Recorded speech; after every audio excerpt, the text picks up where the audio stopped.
सोती हुई राजकुमारी। एक था राजा और एक थी रानी। उन्हें एक दूसरे से बहुत प्यार था, पर उसकी कोई संतान नहीं थी, इसलिए वे बहुत दुखी थे। कुछ समय बाद उन्हें यहाँ एक लड़की का जन्म हुआ। राजा रानी की खुशी का कोई पार नहीं था। पूरे महल और नगर में खुशी छा गई। राजकुमारी बहुत सुंदर थी। उसे देखकर सभी कहते, इतनी खूबसूरत लड़की तो हमने पहले कभी नहीं देखी। राजा ने अपनी बेटी के नामकरण के अवसर पर महल में एक बड़ा सा समारोह रखा। उस समारोह में अनेक देशों के राजा, महाराजा, राजकुमार, राजकुमारियों और बड़े बड़े लोगों को आमंत्रित किया गया। राजा ने सोचा कि इस समारोह में मुझे परियों को भी बुलाना चाहिए। राजा ने इस समारोह में 12 परियों को बुलाया। इससे 13वीं परी को बहुत बुरा लगा। उस भव्य समारोह में सब लोग रंग बिरंगी पोशाकें पहनकर आए थे। सभी प्रसन्न थे। वातावरण भी खुशनुमा था।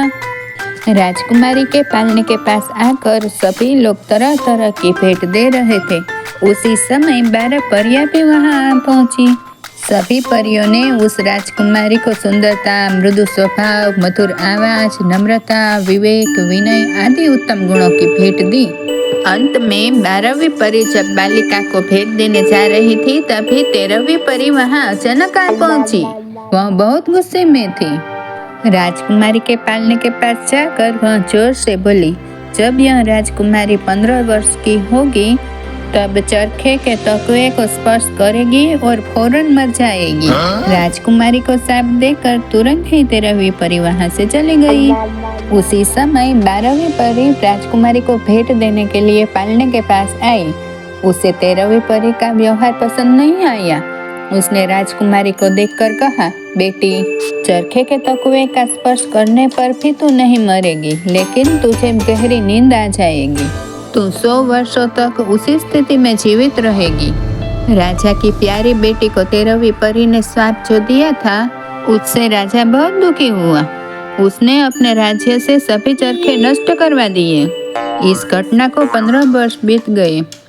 एक दिन अचानक राजा रानी को बाहर जाना था, इसलिए महल के नौकरों को राजकुमारी की देखभाल करने के लिए कहकर वे जाने के लिए रवाना हो गई। अब महल में राजकुमारी अकेली थी। वह इधर उधर घूम रही थी कि उसकी नजर एक दरवाजे पर गई। उसने वहां जाकर दरवाजा खोल दिया। सामने ही सीढ़ियां थी। वह तेजी से सीढ़ियां चढ़कर सीधे ऊपर पहुंच गई। वहां एक दूसरा दरवाजा भी था। उसने वह दरवाजा भी खोला। वहां सफेद बालों वाली एक बुढ़िया चरखा काट रही थी। राजकुमारी उसके पास जाकर खड़ी हो गई।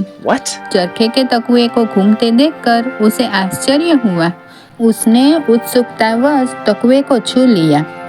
इससे उसकी उंगली में घाव हो गया।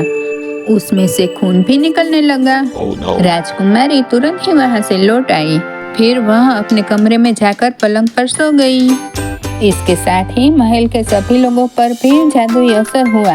वे सभी लोग भी सो गई। राजा रानी के लौटने पर उसकी भी वही दशा हुई। महल के चारों ओर पेड़ पौधे उग आए। ऐसा लग रहा था कि महल वर्षों पुराना है। सोई हुई राजकुमारी की खबर दूर दूर तक सब जगह फैल गई। फिर कई राजकुमारों ने इस महल में प्रवेश करने का प्रयत्न किया, परंतु निष्फल रहे। इसी तरह 100 वर्ष बीत गए। एक बार एक युवा राजकुमार ने अपना भाग्य आजमाना चाहा। वह अपने घोड़े पर बैठकर महल के पास आया। तुरंत एक चमत्कार हुआ। वहाँ हजारों फूल खिल उठे। राजकुमार ने महल में प्रवेश किया। वह राजकुमारी के कमरे में गया। सोती हुई राजकुमारी के पलंग के पास जाकर वह खड़ा हुआ। राजकुमारी तो सुंदरता की मूर्ति थी। इतनी सुंदर राजकुमारी राजकुमार ने पहले कभी नहीं देखी थी। राजकुमार ने झुककर राजकुमारी को चूम लिया। सोती हुई राजकुमारी तुरंत अंगड़ाई लेकर उठ बैठी। इसके साथ ही महल के सभी लोग जाग गए और उस परी का श्राप खत्म हो गया। राजा और रानी ने उस राजकुमार से राजकुमारी का विवाह कर दिया। दोनों को साथ देखकर सभी बहुत खुश हुए। कहानी की सीख। इस कहानी से हमें यह सीख मिलती है कि दूसरों का अच्छा करने वालों के साथ कभी बुरा नहीं होता। चैनल को लाइक करें, शेयर करें और सब्सक्राइब करें।